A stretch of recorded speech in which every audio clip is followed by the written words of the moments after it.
Hey everyone, welcome back.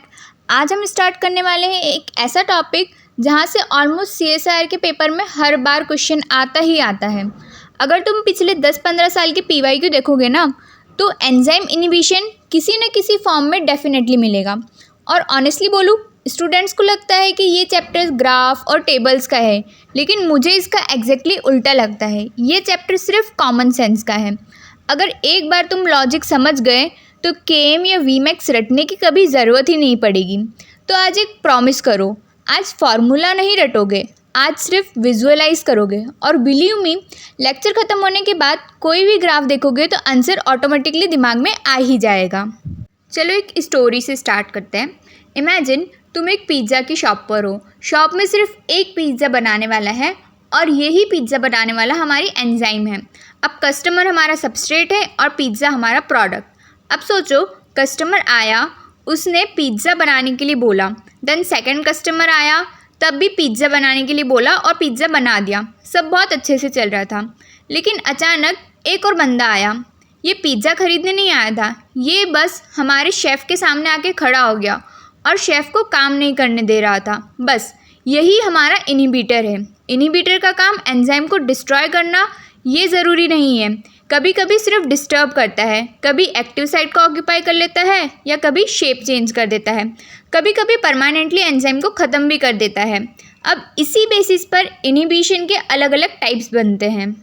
सबसे पहले आता है कॉम्पिटिटिव इनहिबिशन। नाम ध्यान से सुनना, कॉम्पिटिटिव मतलब कंपटीशन। कंपटीशन किस बात का? कंपटीशन सबस्ट्रेट और इनहिबिटर के बीच। दोनों एक जगह जाना चाहते हैं और वो जगह है एंजाइम की एक्टिव साइट। इमेजिन एक चेयर है, सिर्फ एक। दो लोग उस चेयर पर बैठना चाहते हैं, एक है सबस्ट्रेट और एक है इनहिबिटर। तो जो पहले पहुंच गया वही बैठ गया, दूसरा वेट करेगा। बस यही है कॉम्पिटिटिव इनहिबिशन। इस पूरे चैप्टर में बस यही एक सेंटेंस आपको याद रखना है अबाउट कॉम्पिटिटिव इनहिबिटर।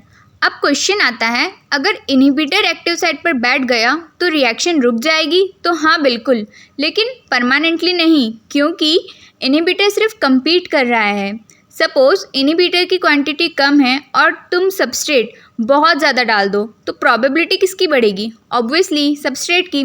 आखिर इतने सारे सबस्ट्रेट मॉलिक्यूल में से कोई ना कोई तो एक्टिव साइट तक पहुंच ही जाएगा।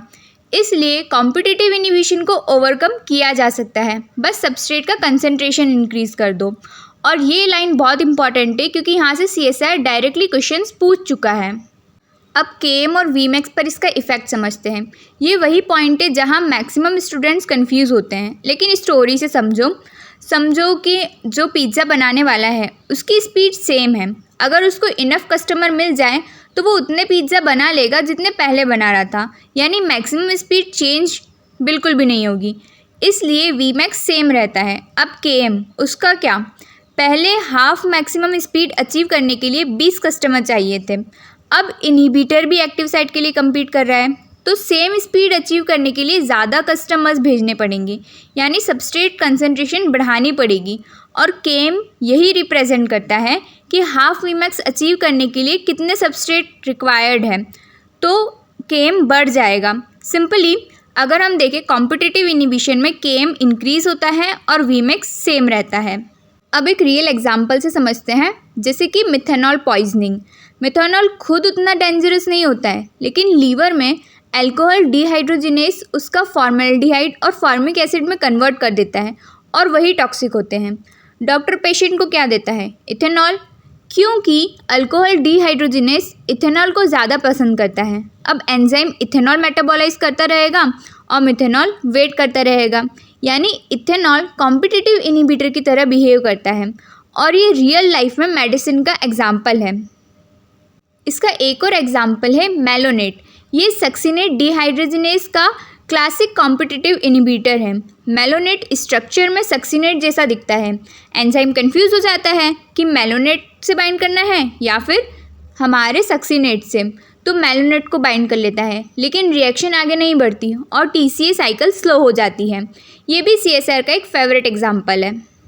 अब ग्राफ को इमेजिन करो, आंखें बंद करो और सोचो, एक्स एक्सिस पर सबस्ट्रेट कंसंट्रेशन है और वाई एक्सिस पर reaction velocity.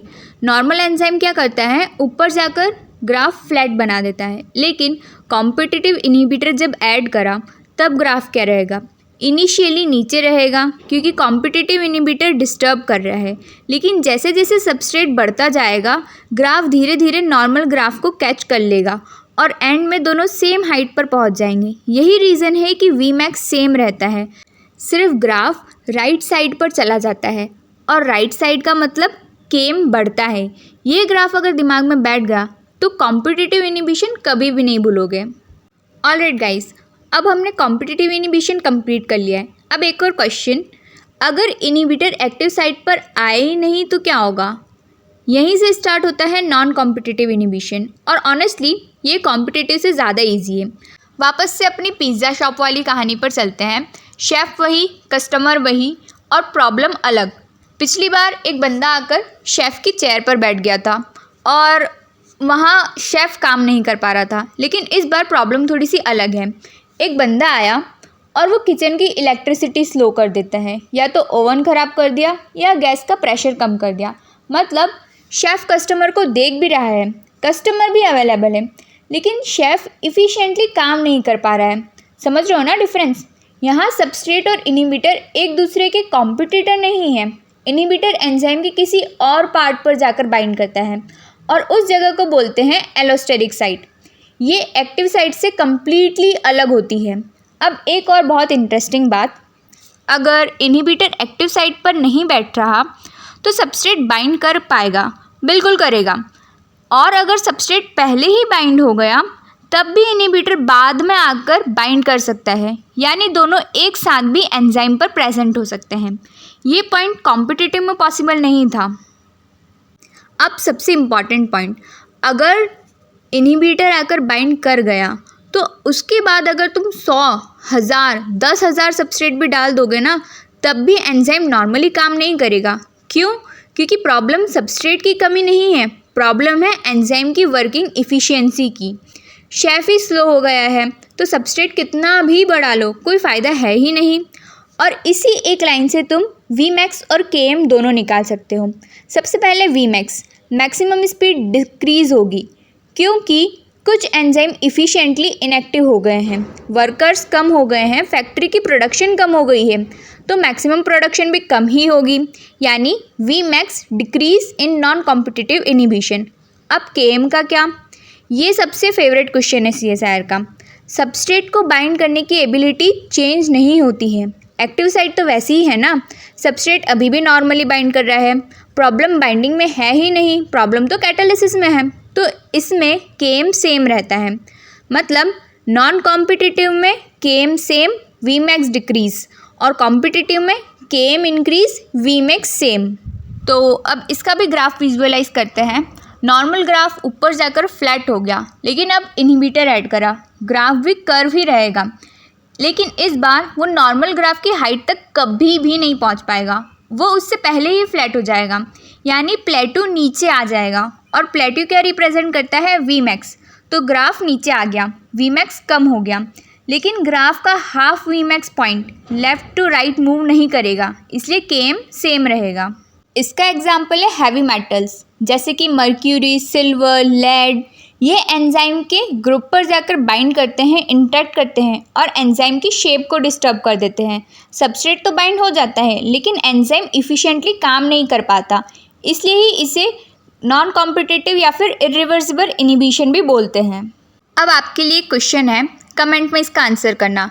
Increasing substrate concentration can reverse non competitive inhibition, right और रॉन्ग? अब तक हमारे 2 मेजर इनहिबिशन के टाइप्स कंप्लीट हो गए हैं, लेकिन अब वो टॉपिक आता है जिसको पहली बार देखने पर थोड़ा कन्फ्यूजन लगता है, क्योंकि अनकॉम्पिटिटिव इनहिबिशन, इसका नाम ही कन्फ्यूजिंग है। अब वापस से हमारी पिज़्ज़ा शॉप वाली स्टोरी पर चलते हैं। कॉम्पिटिटिव इनहिबिशन में शेफ़ की चेयर पर आकर बैठ गया था एक बंदा, नॉन कॉम्पिटिटिव में किचन को ख़राब कर दिया था। अब इस बार क्या अलग हुआ? इनहिबिटर शॉप के बाहर ही खड़ा रहा, वो वेट कर रहा था जब तक कस्टमर अंदर ना जाए। जैसे ही कस्टमर शेफ़ के सामने जाकर बैठा तब इनहिबिटर अंदर गया और दोनों को लॉक कर दिया। अब ना कस्टमर बाहर आ सकता है, ना शेफ़ पिज़्ज़ा बना सकता है। यही है हमारा अनकॉम्पिटिटिव इनहिबिशन। यानी सबसे इम्पॉर्टेंट लाइन, अनकॉम्पिटिटिव इनहिबिटर सिर्फ ES कॉम्प्लेक्स से ही बाइंड करता है, फ्री एंजाइम से बाइंड नहीं करता है। और ये लाइन हमारी गोल्डन लाइन है क्योंकि यहाँ से एग्जाम में डायरेक्टली क्वेश्चंस बनेंगे। अब थोड़ा सा लॉजिक लगाते हैं, केम पर इसका क्या इफेक्ट होगा। ध्यान से सुनना, पहले सबस्ट्रेट बाइंड हुआ, फिर इनहिबिटर आया और ES कॉम्प्लेक्स को लॉक कर दिया। अब सिस्टम को लगेगा कि ES कॉम्प्लेक्स कंटिन्यूसली कंज्यूम हो रहा है, इसलिए इक्विलिब्रियम को मेंटेन करने के लिए ES कॉम्प्लेक्स बनेगा। और इससे क्या होगा, एंजाइम सबस्ट्रेट पर इजीली बाइंड करता हुआ दिखाई देगा, यानी कि अपेरेंट एफिनिटी तो इंक्रीज़ हो जाएगी और जब एफिनिटी बढ़ती है तो Km कम हो जाएगा। और Vmax का क्या हुआ, लॉक्ड कॉम्प्लेक्स है तो प्रोडक्ट बन ही नहीं रहा है, रिएक्शन स्लो हो गई है, मैक्सिमम स्पीड भी कम हो गई है, तो Vmax भी कम हो जाएगा, यानी कि अनकॉम्पिटिटिव में Km भी कम होगा और Vmax भी कम होगा। अब इसका ग्राफ इमेजिन करो, कॉम्पिटिटिव में राइट शिफ्ट हुआ था, नॉन कॉम्पिटिटिव में ग्राफ नीचे आया था और अनकॉम्पिटिटिव में ग्राफ नीचे भी आएगा और लेफ़्ट भी शिफ्ट करेगा। इसलिए लाइनवीवर-बर्ग प्लॉट में इसकी लाइंस पैरेलल आती है। ये पॉइंट बहुत ज़्यादा इंपॉर्टेंट है एग्ज़ाम पॉइंट ऑफ व्यू से। अब आते हैं मिक्स्ड इनहिबिशन पर। मिक्स्ड मतलब मिक्सचर, कॉम्पिटिटिव भी थोड़ा इफेक्ट डालता है, नॉन कॉम्पिटिटिव भी थोड़ा इफेक्ट डालता है, यानी इनहिबिटर फ्री एंजाइम से बाइंड कर सकता है और ES कॉम्प्लेक्स से भी बाइंड कर सकता है, लेकिन दोनों को इक्वली पसंद नहीं करता। कभी एंजाइम को ज़्यादा प्रेफर करेगा और कभी ES कॉम्प्लेक्स को, इसी वजह से इसे मिक्स्ड इनहिबिशन बोलते हैं। अब Vmax का क्या हुआ, तो Vmax हमेशा डिक्रीज़ होगा इसमें, क्योंकि एक्टिव एंजाइम मॉलिक्यूल कम हो गए हैं तो मैक्सिमम कैपेसिटी भी कम हो जाएगी। और Km, अगर इनहिबिटर फ्री एंजाइम को ज़्यादा पसंद करता है तो सबस्ट्रेट को बाइंड करना डिफ़िकल्ट हो जाएगा, एफिनिटी कम हो जाएगी और Km बढ़ जाएगा। लेकिन अगर इनहिबिटर ES कॉम्प्लेक्स को ज़्यादा पसंद करता है तो एफिनिटी इंक्रीज़ हो जाएगी और Km डिक्रीज़ हो जाएगा। और अगर दोनों ऑलमोस्ट इक्वली बाइंड करते हैं तो एक स्पेशल केस बनता है प्योर नॉन कॉम्पिटिटिव इनहिबिशन। इसलिए मिक्स्ड इनहिबिशन को समझना है, रटना नहीं है। अब एक क्वेश्चन है, inhibitor binds both free enzyme and ES complex with unequal affinity. इसका आंसर आएगा मिक्स्ड इनहिबिशन। लेकिन अगर आया इक्वल एफिनिटी तो आंसर आएगा प्योर नॉन कॉम्पिटिटिव। ये वर्ड्स बहुत ज़्यादा इंपॉर्टेंट हैं। अब तक हमारे 4 मेजर रिवर्सिबल इनहिबिशंस कंप्लीट हो गए हैं, competitive, non competitive, uncompetitive and mixed.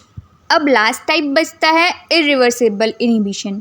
यहाँ इनहिबिटर एंजाइम से परमानेंटली बाइंड कर लेता है, मतलब एंजाइम अगर एक बार इनएक्टिव हो गया तो हमेशा इनएक्टिव रहेगा। इसको सबस्ट्रेट बढ़ाकर भी रिवर्स नहीं कर सकते हैं। फॉर एग्जांपल एस्पिरिन, जो कि साइक्लोऑक्सीजिनेज पर बाइंड करता है, पेनिसिलिन बैक्टीरियल ट्रांसपेप्टाइडेज के लिए, और ऑर्गेनोफॉस्फेट एसिटाइल कोलिन एस्टरेज के लिए। इसके लिए एक एग्ज़ाम ट्रिक भी है कि अगर परमानेंट बाइंडिंग होगी तो इरिवर्सिबल इनहिबिशन होगा। अब अगले टॉपिक पर बढ़ते हैं। अब तक हम नॉर्मल एंजाइम्स की बात कर रहे थे, लेकिन बॉडी में कुछ एंजाइम्स ऐसे भी होते हैं जो इंटेलिजेंट होते हैं। वो सेल की एनर्जी रिक्वायरमेंट देखकर अपनी एक्टिविटी खुद एडजस्ट कर लेते हैं। इन्हें बोलते हैं एलोस्टेरिक एंजाइम। सबसे पहले समझो, एलोस्टेरिक एंजाइम के पास सिर्फ एक्टिव साइट ही नहीं होती, एक एक्स्ट्रा साइट भी होती है जिसे बोलते हैं एलोस्टेरिक साइट। यहाँ एक्टिवेटर या इनहिबिटर आकर बाइंड करता है और एंजाइम की शेप चेंज कर देता है, जिससे एक्टिविटी या तो बढ़ जाती है या तो कम हो जाती है। अब इसका ग्राफ कैसा रहेगा? नॉर्मल एंजाइम का ग्राफ याद है, हाइपरबोलिक होता है, लेकिन एलोस्टेरिक एंजाइम का ग्राफ एस शेप का होता है, यानी कि सिग्मॉइडल। ये ग्राफ देखते ही आंसर टिक कर देना, एस शेप मतलब एलोस्टेरिक एंजाइम। अब एक नया वर्ड आता है कोऑपरेटिविटी। इमेजिन करो एक बस है और उसमें कोई भी नहीं चढ़ रहा है। पहला पैसेंजर चढ़ गया, उसके बाद बाकी पैसेंजर भी धीरे धीरे चढ़ जाते हैं। एग्जैक्टली वैसे ही एंजाइम अगर फर्स्ट सबस्ट्रेट से बाइंड हो जाता है तो बाकी सबस्ट्रेट इजीली बाइंड होने लगते हैं, और इसी को बोलते हैं पॉजिटिव कोऑपरेटिविटी, जिसका एग्जांपल है हीमोग्लोबिन। ये एक एंजाइम नहीं है, लेकिन कोऑपरेटिविटी का बेस्ट एग्जांपल है। अब अगर रेगुलेशन की बात करें तो बॉडी कभी भी एनर्जी वेस्ट नहीं करती है। अगर एटीपी ऑलरेडी बहुत है तो ग्लूकोज तोड़ने का क्या फ़ायदा। इसलिए एटीपी खुद ग्लाइकोलिसिस के लिए इम्पॉर्टेंट एंजाइम फॉस्फोफ्रक्टोकाइनेज को इनहिबिट करता है। इसी को बोलते हैं फीडबैक इनहिबिशन, यानी and product he starting pathway को स्लो कर देता है, एनर्जी बच जाती है। तो हो गया ना सब कंप्लीट। अब एक रैपिड रिवीजन करते हैं। केएम मतलब substrate concentration, Vmax maximum speed, low KM पर हाई एफिनिटी। कॉम्पिटिटिव में केएम बढ़ेगा, वीमैक्स सेम रहेगा। नॉन कॉम्पिटिटिव में केएम सेम रहेगा, वीमैक्स कम हो जाएगा। अनकॉम्पिटिटिव में केएम और वीमैक्स दोनों डिक्रीज होगा। इसके अलावा माइकलिस मेंटन का हाइपरबोलिक ग्राफ बनेगा और एलोस्टेटिक एंजाइम का सिग्मोइडल ग्राफ बनेगा। तो आज के वीडियो में सिर्फ इतना ही। नेक्स्ट पार्ट में हम प्रोटीन्स डिस्कस करेंगे। तब तक के लिए stay tuned and keep learning. Thank you so much for watching.